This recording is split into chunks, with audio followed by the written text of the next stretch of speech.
Hello everyone, তো সকালের tiffin নিয়ে হাজির হলাম। এই টিফিনটা আমি কেমন করে বানিয়েছি চলো তোমাদের সাথে শেয়ার করি।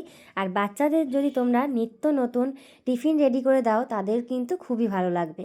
তো তার জন্য আমি বেশ কয়েকটা সোয়াবিন এখানে সেদ্ধ করে নিয়েছি। সেদ্ধ যখন হয়ে যাবে তখন একটা পাত্রের সাহায্যে এটাকে জলটা ঝরিয়ে নেবে। তো এটাকে এখানেও আমরা জলটা ঝরিয়ে নিলাম। তারপর একটা কড়াইয়ের মধ্যে দিয়ে দিলাম সামান্য পরিমাণে তেল, চিনি, নুন, জিরে গুঁড়ো, লঙ্কা গুঁড়ো আর গোলমরিচের গুঁড়ো। তোমরা কিন্তু প্রত্যেকটাই সামান্য পরিমাণ করে দেবে। তোমাদের পরিমাণটা যতটা থাকবে সেই অনুপাতে দিয়ে দেবে। এইদিকে এটা হতে হতে আমি একটা চপারের সাহায্য নিয়ে সয়াবিন থেকে ভালোভাবে জলটা নিগুড়ে নিয়ে চপারের মধ্যে দিয়ে দিলাম। তোমরা চাইলে কিন্তু এটা মিক্সারেও করে নিতে পারো, কিন্তু চপারের সাহায্যে আমি এই জন্য করলাম, তাহলে একটু দানা দানা ভাবটা থাকবে। এই দেখো কেমন দানা দানা রয়েছে, এই রকমই থাকতে হবে। আর মিক্সারের সাহায্যে হলে একেবারে পেস্ট হয়ে যায়। তো এরপর আমি মশলার মধ্যে এটা অ্যাড করে দিলাম, মানে সয়াবিনটা অ্যাড করে দিলাম। তো তোমরা চাইলে কিন্তু এটা মাংস দিয়েও বানাতে পারো। মাংস দিয়ে হলে তো খুবই ভালো হয়, কিন্তু আমি এখানে মাংস ইউজ করিনি। সকালবেলার টিফিন যেহেতু সেই জন্য আমি এখানে সয়াবিন ইউজ করেছি। তো এখানে আমি বেশ কিছুক্ষণ ধরে এটা ভেজে নেব যাতে কোনো মশলার গন্ধ না থাকে। তো এখানে দেখো আমার প্রায় ভাজা হয়ে গেছে। এমন অবস্থাতে তোমরা এর মধ্যে আরও কিছু অ্যাড করবে, সেটা হলো টমেটো সস আর হলো চিজ।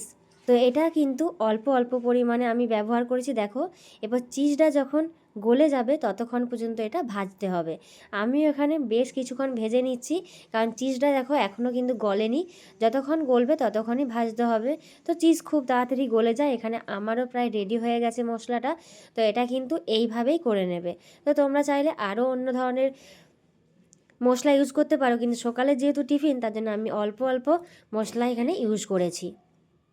এরপর হয়ে যাওয়ার পর নামিয়ে রেখে দিলাম, আর তাওয়ার মধ্যে দিয়ে দিলাম একটুখানি বাটার দিয়ে পুরোটা আমি তাওয়াটা মাখিয়ে নিচ্ছি যাতে পুরোটাই হয়ে যায়। তো এখানে সামান্য পরিমাণ বাটার নিয়েছি এই জন্যই, কারণ এটা সকালবেলা, তো তার জন্যই আমি সামান্য পরিমাণ একটু বাটার নিয়েছি। আর এখানে আমি যেই পাউরুটিগুলো রয়েছে সেগুলো হালকা করে সেঁকে নেব। তাহলে কি হবে, বাচ্চাদের যেহেতু সকালের টিফিন তার জন্য অম্বলটা করবে না। তো বন্ধুরা, আমার প্রত্যেকটা রান্নার ভিডিও তোমাদের কেমন লাগে অবশ্যই একটু কমেন্ট বক্সে জানাবে। আর নিত্য নতুন ভিডিও বা রেসিপি পেতে হলে আমার চ্যানেলটাকে একটু সাবস্ক্রাইবার করে পাশে থাকবেন। তো আজকের এই রেসিপিটা বিশেষ করে বাচ্চাদের জন্য। আর এখানে আমি ভিতরে সয়াবিনটা দিয়ে তার উপরে আমি কিছুটা টমেটো সস দিয়ে দিলাম। তো টমেটো সস দেওয়ার পর দেখো জিনিসটা কত সুন্দর লাগছে। তো তোমরা এই সসটাকে একটু বুলিয়ে নিতেও পারো, আবার না বুলাতেও পারো। এরপর আরও একটা ব্রেড দিয়ে এটা উপরে চেপে ধরলাম। তো দ্বিতীয়টাও এইভাবে সাজিয়ে নিলাম। তো তোমরা চাইলে কিন্তু স্লাইস করা চিজটাও দিতে পারো, আমি এখানে দিইনি কারণ সকালবেলা যেহেতু।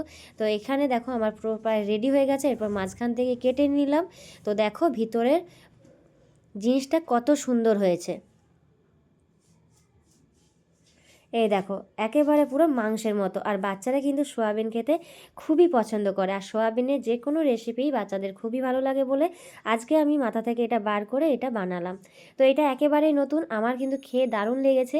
তোমরাও অন্তত একবার বাড়িতে ট্রাই করে বলবে যে কেমন হয়েছে। তো অবশ্যই নিত্য নতুন ভিডিও পেতে আরও আমি নিয়ে চলে আসছি আরও অন্য অন্য রেসিপি। তো সঙ্গে থাকবেন, পাশে থাকবেন। এখানে আমার একবারে টিফিনটা রেডি হয়ে গেছে, আর আমি টিফিনের মধ্যে প্যাকও করে দিলাম। তো বন্ধুরা, কেমন লাগলো আজকের রেসিপিটা কমেন্ট বক্সে জানাতে কিন্তু একদম ভুলবে না। তো এখনকার মতো টাটা।